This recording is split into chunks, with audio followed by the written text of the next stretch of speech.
நீ கடவுள் மேல் கொடுத்துருக்க வசனம் 1 சாமுவேல் 25:10. நாபால் தாவீதின் ஊழியக்காரருக்கு பிரதியுத்தரமாக, தாவீது என்பவன் யார்? ஈசாயின் குமாரன் யார்? தங்கள் எஜமான்களை விட்டு ஓடிப்போகிற வேலைக்காரர் இந்நாளில் அநேகர் உண்டு. இந்த வசனத்தை குறித்து கடவுள் மட்டும் என்ன சொல்கிறத பார்ப்போம். நாபாலின் மேய்ப்பர்கள் கர்மேலில் ஆடுகளை மேய்ச்சிட்டு இருந்த போது தாவீதோட மனுஷர்கள் இந்த நாபால் மனுஷர்களையும் ஆடுகளையும் பாதுகாத்தாங்க. எந்த திருட்டும் நடக்கலை. யாரும் இந்த மனுஷர்களுக்கு பிரச்சனையும் பண்ணவும் விடலை. இப்போது தாவீது ராஜா சவுலுக்கு பயந்து ஓடி ஒளியும் போது சாப்பாட்டுக்கு உதவி கேட்டு இந்த நாபால் கிட்ட தாவீது ஆட்களை அனுப்புகிறாரு.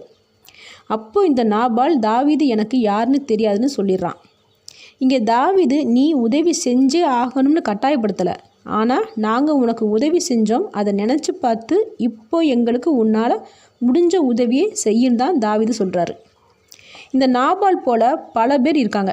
நன்றியை மறுத்தும் வாழ்கிறாங்க.